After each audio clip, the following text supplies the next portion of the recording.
Good morning, viewers. Welcome to Frankly Speaking with Vibhuti. Today, we are going to talk about a subject matter which ought to concern everybody. As we know, the entire world is in a turmoil of its own. And because of the tectonic shift brought about by technology, leading to impact on communication, we virtually are knowing things every minute by minute if we choose to decide that. And the news travels really fast. So as you may have heard, that on Thursday, there was a news splash around the world that the United States was teaming up with New Zealand and Australia to put nuclear submarines in the Pacific Ocean to counter China. Just as that happened, France canceled its gala they were going to host in Washington, D.C. to celebrate French and US friendship. They canceled that. Do you see what I'm saying to you? These are incidents, but they are not incidents, they are happenings. There are very important things. There are a lot of gesturing that is happening around the world. So one of the things which we are going to talk about with my guest today, Dr. ADITYANJEE. Dr. ADITYANJEE is a very unique person. He's a physician, a psychiatrist, and a founder of Council of Strategic Relations in India, which he operates from the United States. And there's a tremendous desire to know what is happening on strategic matter. Everyone talks about strategic things. The question is, strategy survives, and I'm a student of strategy and geopolitical relationships. Strategy is all about anticipating the future, anticipating the unknown. It's only when you are able to anticipate the future, then you can be ready to face it. And that's what is important in terms of how do we remain continuously proactive. You know, in Alice in Wonderland, they say that Alice had to run in the same place repeatedly to remain in the same place. You know, you have to be constantly running to be in the same place. That's what is the story of the global geopolitical relationships as we speak. So Dr. ADITYANJEE, welcome to the show. Thank you for joining us. And because, you know, it is an important issue, because everybody knows that India had been, you know, in the clutches of non-alignment, which is not there, but somewhere along the back, it still hangs, the ghost of non-violence, non-alignment still hangs loose. How do you see this entire thing happening, considering the fact that in a week from now, Prime Minister of India would be here for the first ever physical presence of the Quad meeting happening in Washington, D.C., after which he will come to address United Nations in New York. How do you say, if Prime Minister were to ask you, what is your advice to me to take two ideas that I can shape the foreign policy, where would you take him? I think I would start with first one correction. What President of United States announced today was a new alliance called AUKAS. Yes, yes. And AUKUS is a trilateral alliance between United States, Australia, and UK. UK. Oh, I'm sorry. I missed the New Zealand thing. Sorry. Very sorry. The New Zealand, but correcting thought about the UK. Yeah. So AUKUS is the trilateral between US, UK, and Australia. And the idea of this is to transfer nuclear-powered submarines to Australia. Australia does not have nuclear weapons. It's a non-nuclear weapon state through NPT. So they cannot actually have their own nuclear-powered submarines. And this initiative will involve manufacture of 8 nuclear-powered submarines in Australia, you know, with technology supplied by United States and UK, but money has to come from Australia. So that's the better part of it. Just try to understand. The second happening you mentioned, that France canceled US France, I think 75 relationship anniversary celebrations. Why did they do so? They did so because in order to finance the nuclear power submarines, Australia canceled a contract that was signed in 2016 with France to supply, diesel powered, the traditional submarines to Australia for $90 billion. So announcement of the trilateral has antagonized France because they lost business. US and UK are happy that they are going to have money from Australia for these submarines, probably $15 billion each. So you know how much is the bill going to come. So these are not just happenings, they have implications on geopolitical relationships. And Prime Minister Modi is coming to United States to attend the first ever in-person summit of the Quad. Already there are speculations that US has jumped the Quad in favor of AUKAS. So one of the issues would be how much money India should bet on Quad. 100%, 50%, hedge your bets. What do you want to do? I think Quad is a good relationship, good arrangement as far as India is concerned. And our Prime Minister should do everything possible to strengthen it without losing India's strategic independence. You did mention about ghost of non-alignment, that is still there, but burial of the ghost of non-alignment does not mean becoming a camp follower.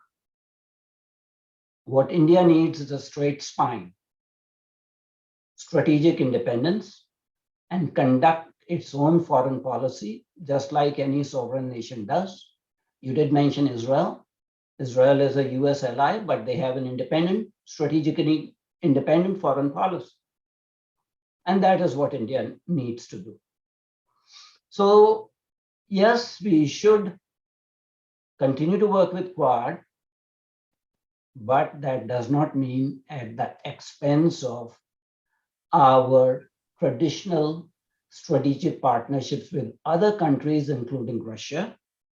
Although the relationship between India and Russia is not so warm as it used to be, but in times of need, Russia has been a true friend whenever we have required some assistance of whatever nature.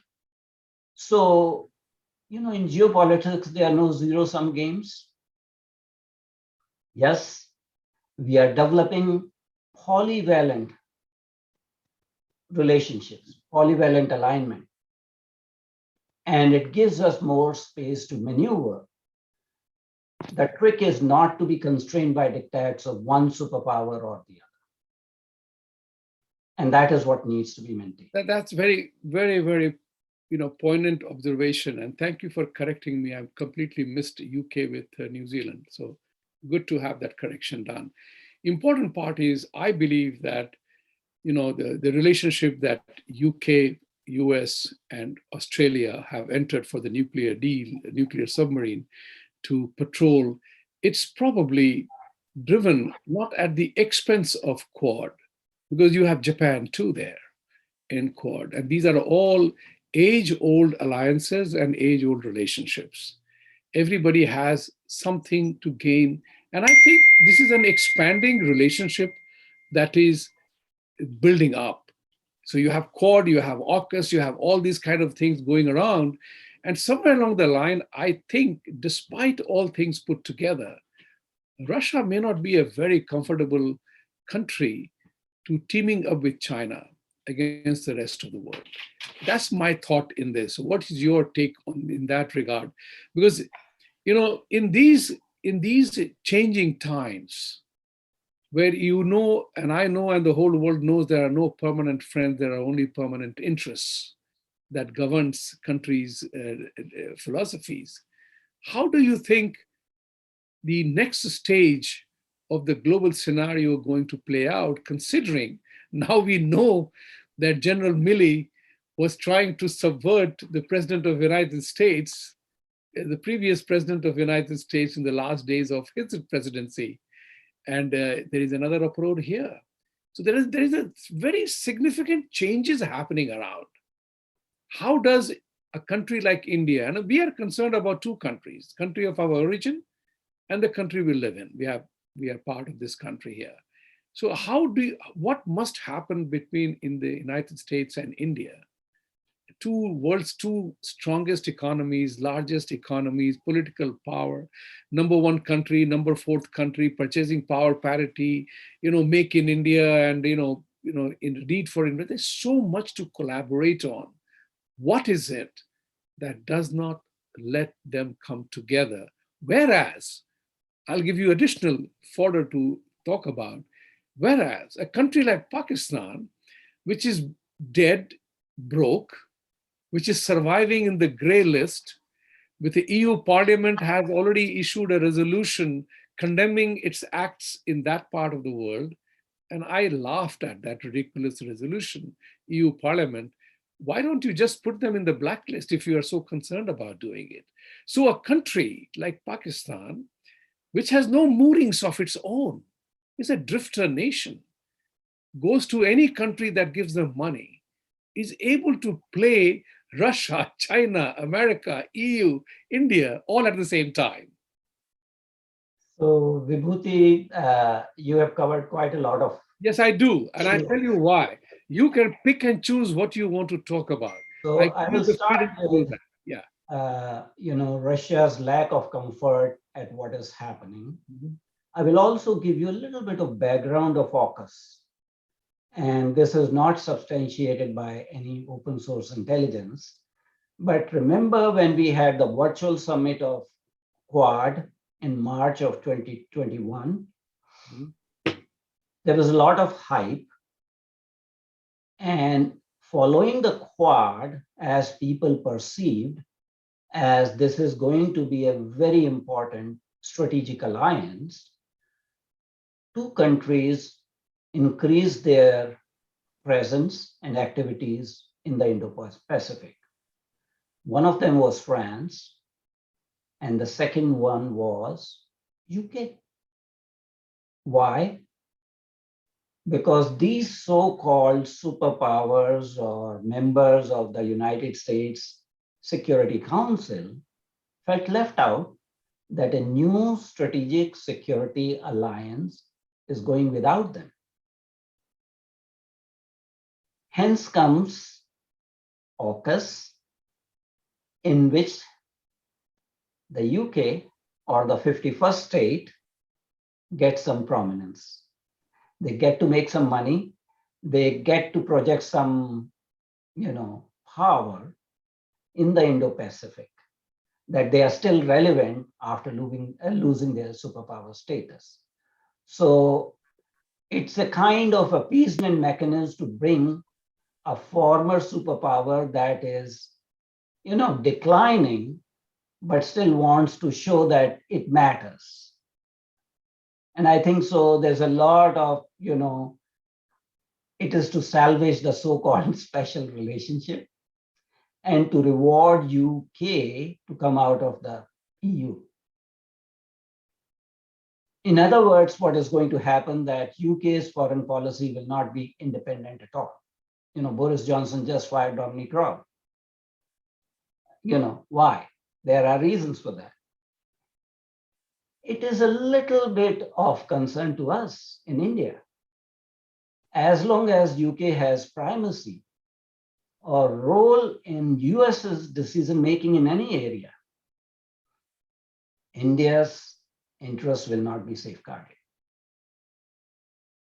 You talked about Pakistan. Both US and UK have a soft underbelly that is Pakistan. Both have nurtured Pakistan historically. While US is trying to reassess the relationship with Pakistan, UK is not. In fact, UK is funding the Taliban government in cahoots with Pakistan. So you have to understand this dynamics going on.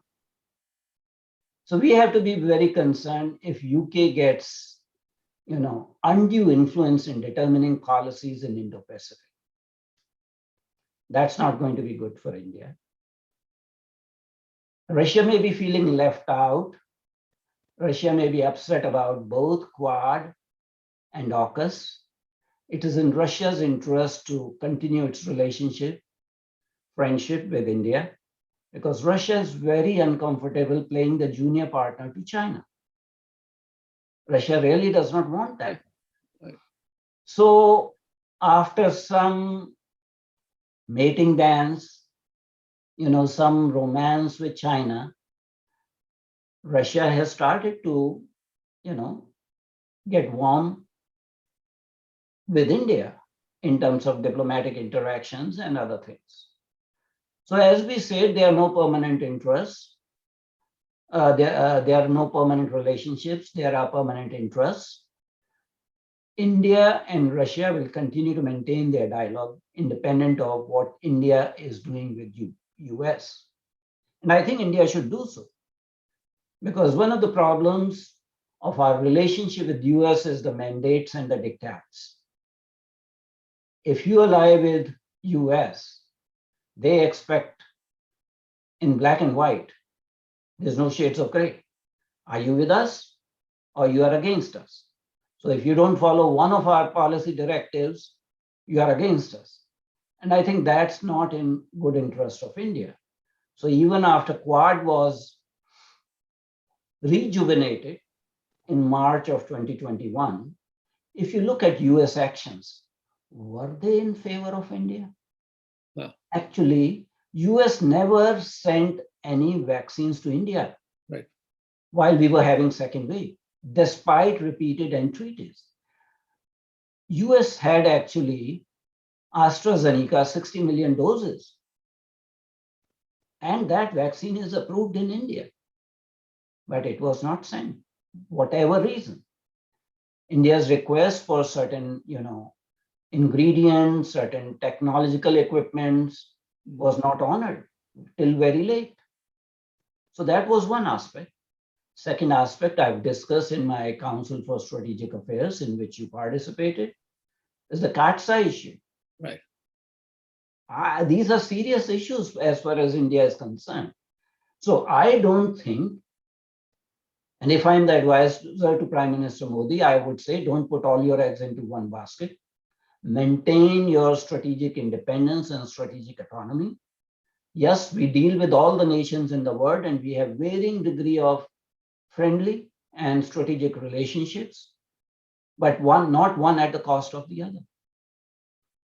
And if somebody does that, then we will have problems. And the third thing which US did was violation of India's exclusive economic zone in Indian Ocean. Not only violation of that without giving any notice, and then announcing on a megaphone that we did so. And we don't agree with India on that. It was an quote unquote innocent freedom of navigation.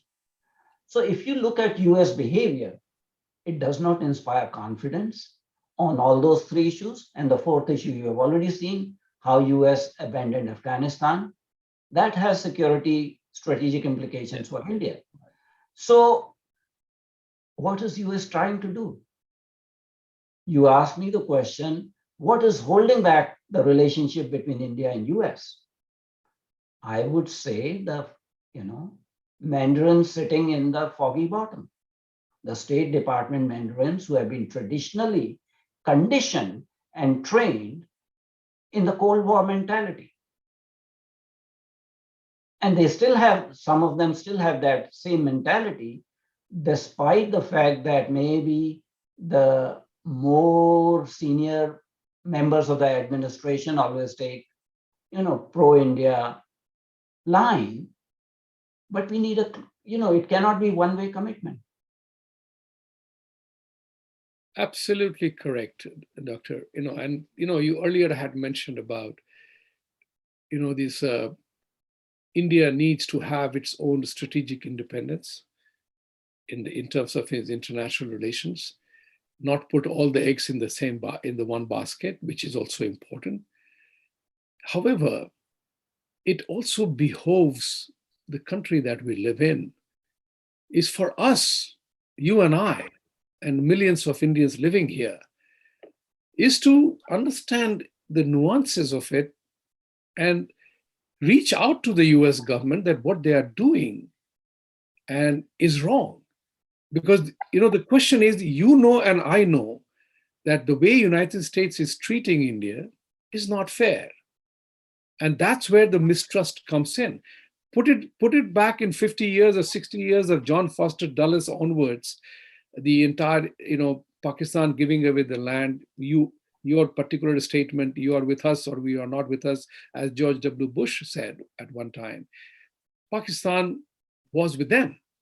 And Pakistan extracts, to use the Shakespeare's language, its own pound of flesh, each time. So, in my opinion, I think Pakistan is extracting its own pound of flesh for having got Osama bin Laden to America, at the same time looking stupid.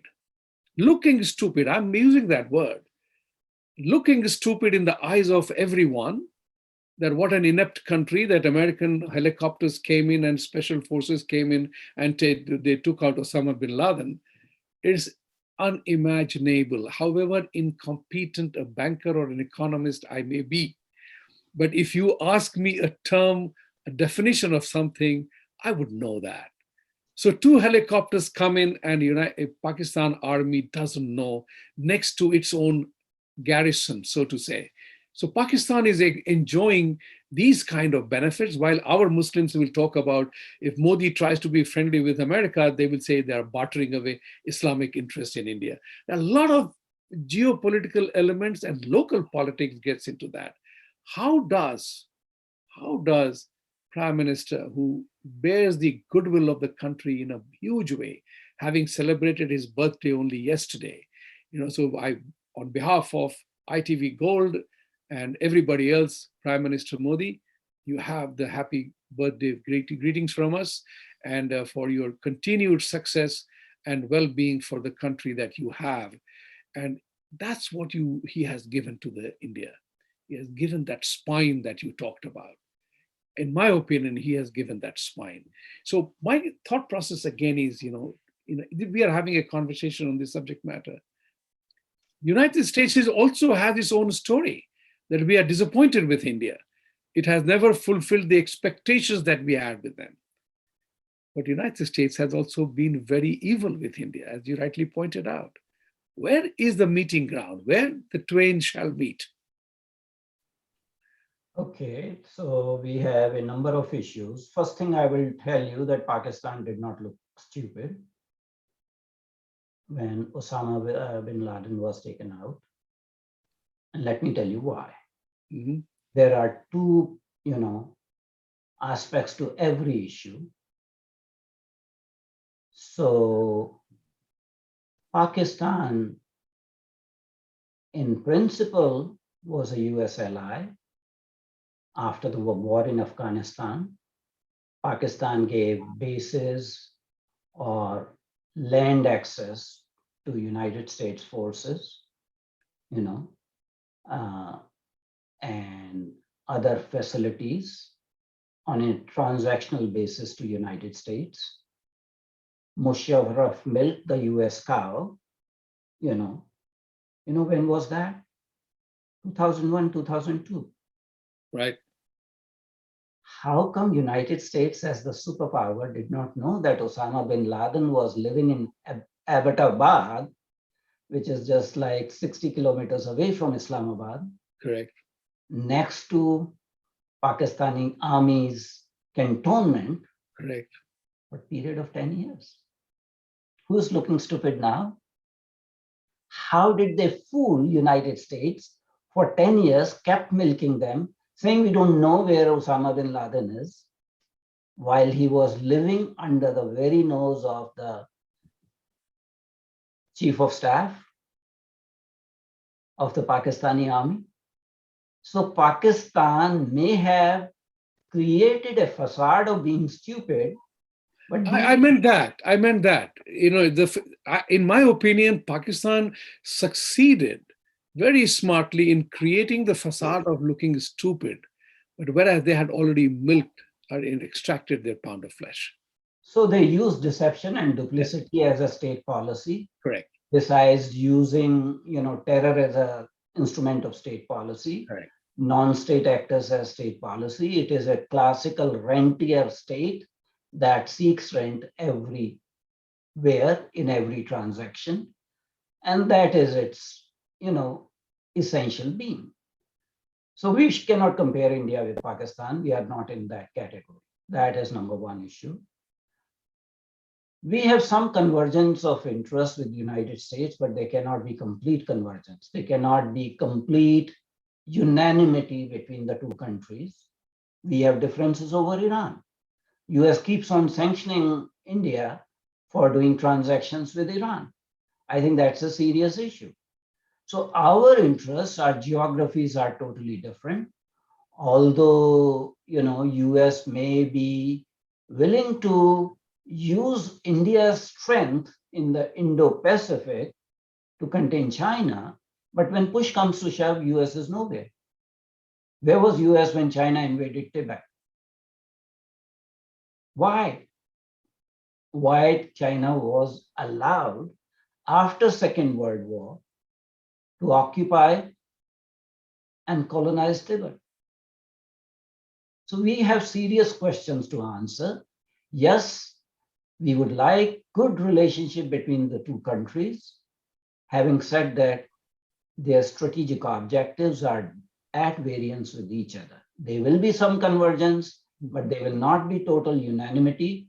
They will never be complete harmony. India will never be a NATO partner. Okay? So India will have to continue with its own strategic independence. And yes, Prime Minister Modi gave India some spine, but that's not enough. We have to do much more to increase India's what I call comprehensive national strength. In principle, to say that we have strategic autonomy is not enough unless you are able to effectuate that principle of strategic autonomy into actual strategic actions, which we don't have at this point in time. So we have to, in India, build up our policy establishment, our defense establishment. We cannot be importing things from other countries forever. We have to have a domestic military industrial complex. We should be manufacturing everything, including aircraft carriers and nuclear powered submarines, which we are doing, but our pace is very slow. So that pace needs to be accelerated. Timelines need to be shortened. You should not take like 16 years to plan your second aircraft carrier. No, and still not be sure. Right, right. So the nuclear powered submarines, we have one operating from 2016, commissioned in 2016. The second one will be commissioned in August of 2022. And I think there are two more coming.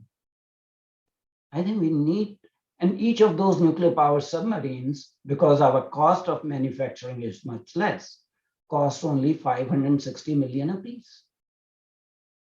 Rather than buying a $13 billion aircraft carrier, second-generation aircraft carrier from Russia, we can double the augmentation, have some more, maybe another 4 nuclear power submarines, built up in India. Right.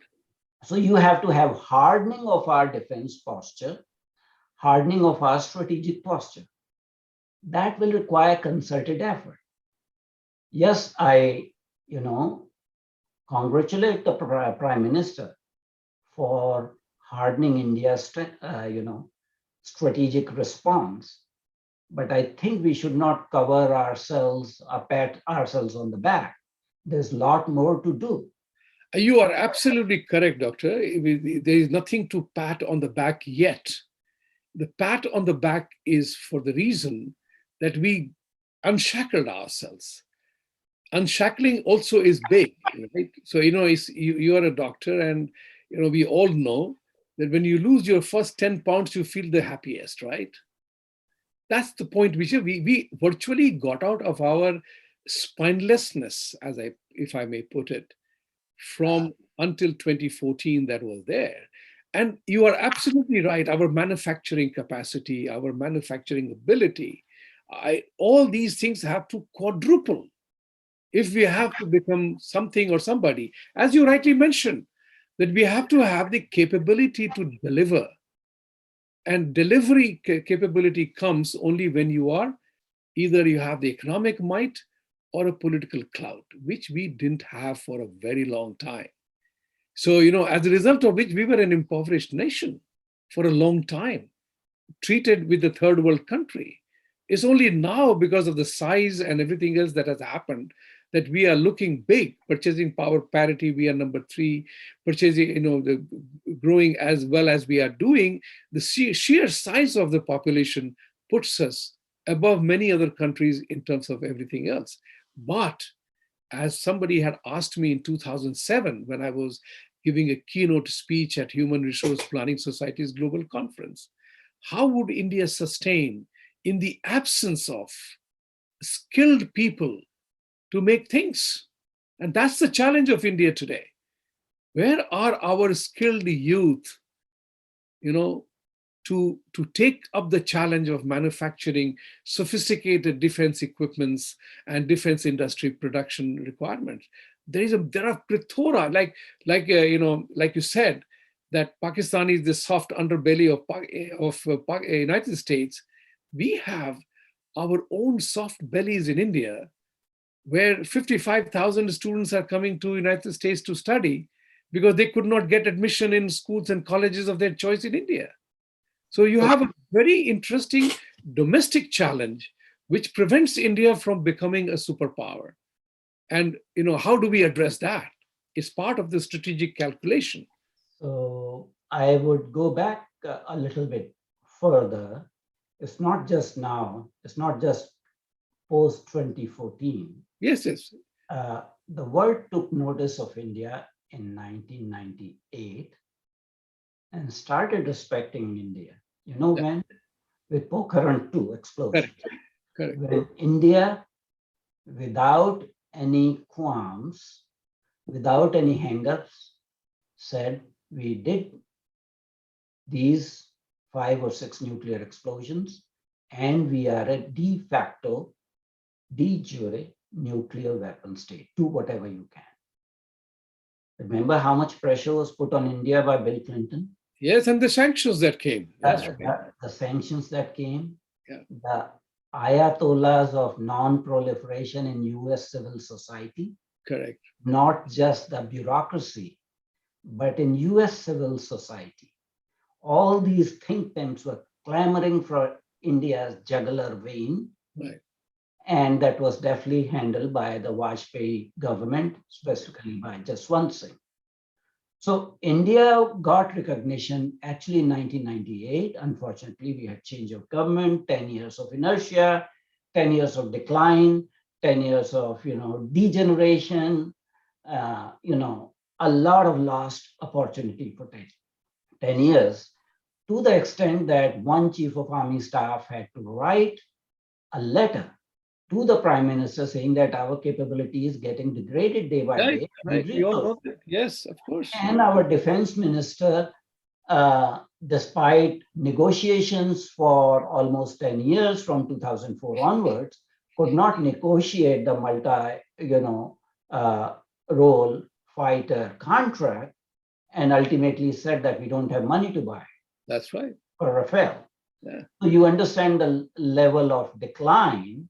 And the same defense minister actually was paying his wife to buy her paintings. That's right. In Ministry of Defense. Yeah. So on one hand, the defense minister was saying we don't have money, but he was subsidizing his own wife by purchasing her paintings in the Ministry of Defense. Right. So that tells you the rot. That tells you the rot. We had deals for VVIP helicopters in which a former Air Force chief, his brothers were involved, and bribes were paid. You know, commissions were paid Right. to underhand, brokers and things like that. So we are coming out of that era. Hardening of our posture will take time. India has to do domestic reform. And domestic reform is required in pretty much every branch of government, including the judiciary.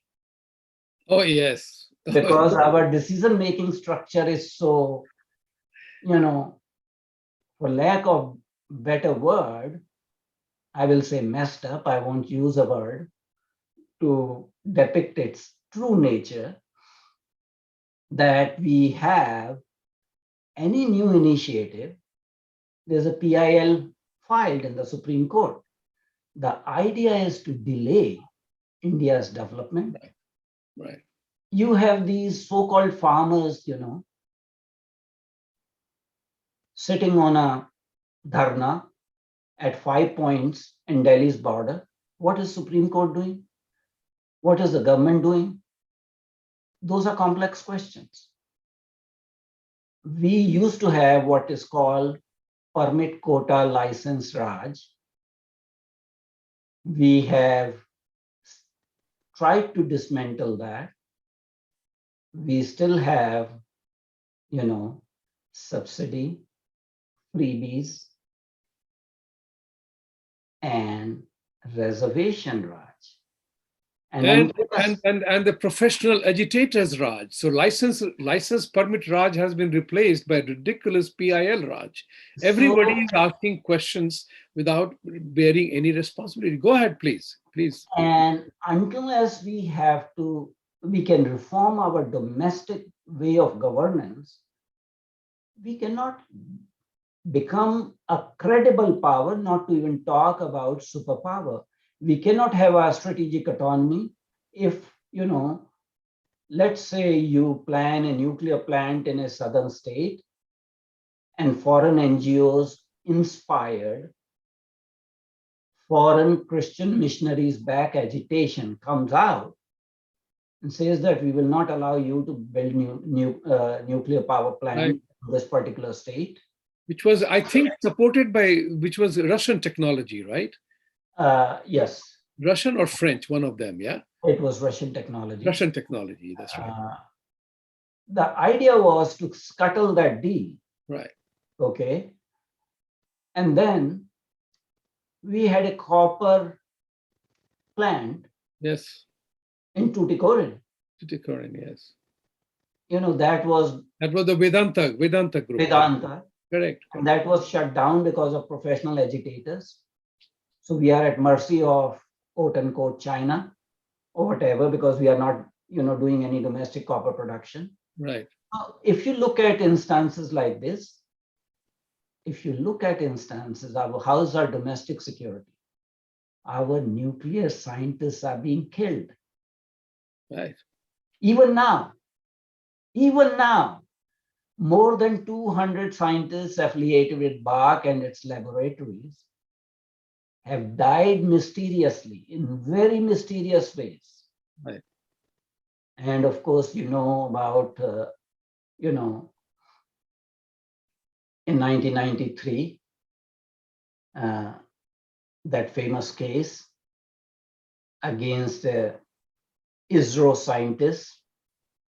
Yes. Treason charges against him, wrecking of his career, scientific career, delaying India's cryogenic engine program. Right. So we have domestic enemies who are sitting there, and I think they need to be dealt with if India has to become a credible power. This is a very important point you brought out, and I am glad we touched upon it. Maybe we will have some deeper dive into these instances and issues, because many Indians living here, there is a very interesting category of Indians we are here today. We are all first generation Indians came with $6 or $8 in their pocket to make a fortune and a life here, right? So those people who came here, they had no grounding on Indian ethos and Indian learning and Indian way of life. No seeping into the values of Hindu-ness. So I call that category India-born confused desis, because we all wanted to be like Americans, right? That was the success standard, that you made money, you are like American, you talk like American. And that was a classic British Raj legacy, that गोरा बन गए तो गोरे के जैसा बन गए, गोरा नहीं भी बने, लेकिन गोरे के जैसा बन गए तो हम अंग्रेज हो गए, right? It was an aspirational thing. And when our children were speaking only English, we were very happy. अंग्रेजी बोलता है, right? People are speaking English, but children are so good in. They ended up being what was pejoratively known as American-born confused desis. Now, when we see them losing out to the left liberal woke culture that is happening in schools and colleges here, the first generation is suddenly worried that we are losing our kids, because they come back and tell us that you rotten Hindus, you worship too many gods and you are insulting to other faith. The brainwashing has happened. Thus, we are all Hindus in name only. So the question here, what I am saying is, the majority of us know a lot about India, know enough about Hinduism, but we have no sufficient package or determination to stand up for our cause. We end up reacting. And the latest episode that you saw, that a tiny professor, assistant professor, tiny mean in the stature, not the size. Otherwise, people would call me, in New Jersey, yeah, Trushke. She had the gall to set up a dismantling Hindutva conference, global Hindutva, as if we are the threat and our power is the corrosive power in the world. That was her chant. And all the Hindus, successful Hindus, were only reacting. I asked this question of all the aware Indians. You mean to say that this was going on in preparation with 40 universities, co-sponsoring it? We had no clue about it? So I'm glad that you brought this issue. My stance is that always be proactive than reactive. Right. And I'm going to throw some, facts at you. What happened here is not unusual. It's not unique. It happens in India also. Unfortunately, higher education, both in United States as well as in India, is controlled of leftist lobbies, totally under control of leftist lobbies. Here we say leftist and liberal. Sometimes in India, we used to say 5 M's. And I'm not going to tell you, you know what those 5 M's are. Yeah, we call them cards in the Indian context. Our guest is Mr. Dev coined that phrase, and Jaipur Dialogue is very famous for using the word Panchama cards. Yes, go ahead. So that's the reality, that higher education, university education is controlled by communist, leftist, and liberal lobby, both in US as well as in India. But I'm going to tell you something. Anand Mahindra, yes, gave $10 million donation to Harvard for a Center of Humanities. Ratan Tata gave $50 million to Cornell University. There's a local fellow here in Ohio. His name is Monty Ahuja. Monty Ahuja donated $25 million to Cleveland State University to name their business college as Monty Ahuja College of Business. Another Indian American entrepreneur by name Raj Soin gave in excess of $20 million to Wright State University to name the business school Raj Soin College of Business. Raj Soin gave, I think, more than 30% of the development cost of a medical center to a private facility called Kettering Medical Center, so that the medical center could be named Raj and Indu Soin Medical Center. Monty Ahuja gave $60 million to University Hospital of Cleveland to name a particular hospital, Monty Ahuja University Hospital. R. Shriram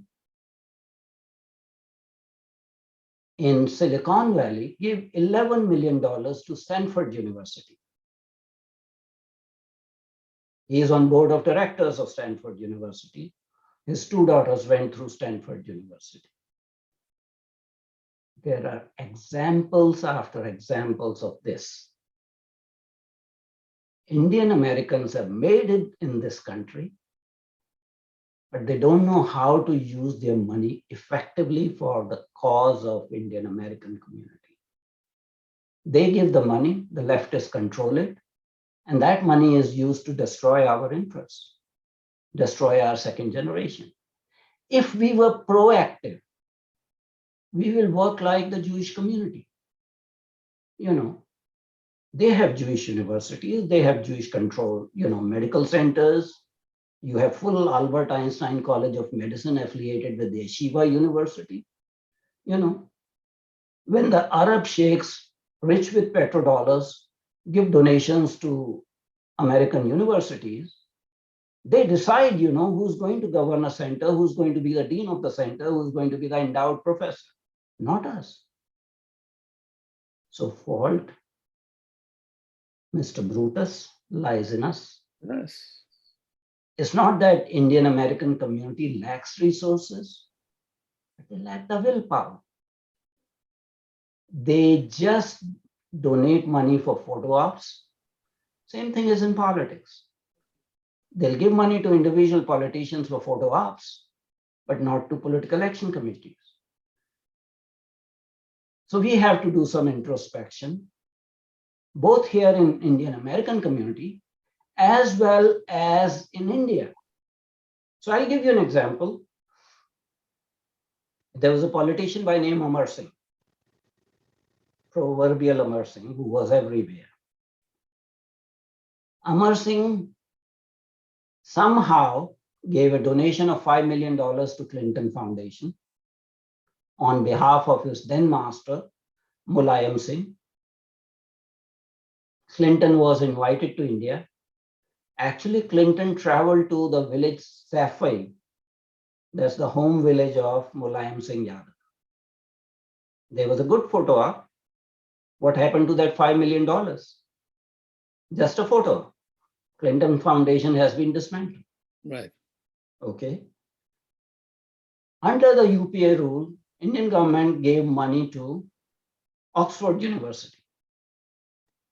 There was talk of starting an Indira Gandhi Center for Sustained Development. How much money was given? Probably there was a figure of around 25 crores or something like that. Where that money came from, the proposal was to give it from the central allocation of budgetary, allocation to Vishwa Bharati University, the former Shanti Niketan, divert money from there and give it to Oxford. What are we doing as a society, whether in India or in US or even the Indian government? Can't we build, Indian American controlled universities? This much of money is flowing around. You are so right, doctor, that when the Saudi money and other monies come in, they control the entire investment. They extract requirements from you. Yes. They make sure that you do not complain about Islam. You do not question any tenets of Islam. On the contrary, you support and justify the tenets of Islam. Whereas all the illustrious names that you mentioned, I tweeted actually to Anand Mahindra and Reliance Industries both. even Mukesh Ambani for that matter. Do you know that, people who may not be knowing that Mahindra Company and Reliance Industries, and they have Wharton and Harvard centers in their campus in Mumbai, where they put their staff for training, management training and other trainings under, so that the people do it right there. They don't have to travel here, executive MBA and other things. But the point is, I said to them that while you supported, co-sponsored, by the way, it's on record. Rajiv Malhotra is on record. He said that Anand Mahindra knew what the sponsorship was all about, right? And I tweeted this message that Anand Mahindra and Mukesh Ambani both, that while you support what you do, bear in mind that there was a lot of Hindu blood, sweat, and tears that has gone into making your empire and your billions. This is where we miss out on. What do we do about that? Well, there's a, if I We have 2 minutes for 2 minutes, 1 minute for you to close, and then 1 minute me to close. So we need an intellectual renaissance in Indian thinking, in Hindu thinking, and Indian American thinking. And they cannot be divorced from each other. It will probably happen in parallel. I think we have to assert our individuality, our uniqueness. I, from a strategic framework, have been talking about the doctrine of Indian exceptionalism. So it's not enough just to have the spine. It's important to recuperate your energies and make sure that the doctrine of Indian exceptionalism is accepted worldwide. And that will require hard work, perseverance, changes in mindset, reformation of domestic systems. Only then we will, command the respect that we deserve. For that, we'll have to do hard work. And time for hard work is now. Are we ready to do that hard work? Thank you, doctor. Are we ready to use a very beautiful word? Are we ready to do the hard work? I think we are. That's the important part. And I will close this show today with the invocation which Swami Vivekananda gave. Arise, awaken, and assert. Okay, so if I may paraphrase it. Yes. Tata Jagrata Prapya Varanye Bodhata. Right. Arise, awaken, find noble people. Right. And learn from them. Absolutely. And I add my fourth A to that. And that is the act part of it. It's bearing a pool of knowledge is not enough. If the knowledge can't be translated into an action, it means nothing. That message is there in Bhagavad Gita. The 5 success steps. Read chapter 18, sloks 14th and 15th. It is the principle of success is given there. I remember this because I have studied that. It is right there. It is in our text. My friends, like Dr. Saab very correctly said, that we have to do efforts on many fronts. It's not only one. And not one effort will succeed just because we are trying very hard. It has to be proactive and sustained. Our enemies to destroy us are working overtime. What are we doing? That's important. And with these words, I want to end the show today. Thank you very much for joining us. It is very remarkable, enlightening, bringing about awareness. But as the doctor said, and as I say, you have to act individually and collectively. Remember, there was one Krishna that gave Bhagavad Gita and set right the Mahabharata. There was one Ram. There is one Jesus. There was one Muhammad who created a following of their own. It all begins with you and I. It's individually and collectively that we have to rise. If we don't rise, who will help us? We took the decision. We made the choice of coming to America, right? Think about that. It was your choice. Likewise, we have a choice to make today. The choice is, this shall not happen again. Nobody must dare talk about dismantling Hindutva. Think about it like this. We are the most peaceful group of people anywhere in the world, most peace-loving immigrant anywhere in the world. We are not a law and order problem in any part of the world, including America. And people are talking about an Audrey Trushke. With due respect, I despise you for saying that she invited people to listen, to know about the Hindu power and threat. What power and what threat is she trying to dismantle on 9/11? Think about it. She was trying to shift the entire paradigm of conversation from an Islamic attack on America, a terrorist attack, to Hindutva, as if this was the problem. So Hindus awaken. Those of you who live in New Jersey, go to the dean and challenge them to Rutgers University. There's so many Indian students there. 55,000 new students will be coming to join this particular educational platform. They have been given visas. Those are the fodder which the left liberal guys will use to brainwash them in hating Hindus, hating India, hating everything that is Hindu related. It's time for us to arise, awaken, and assert and act. My friends, this is the time. If not now, when?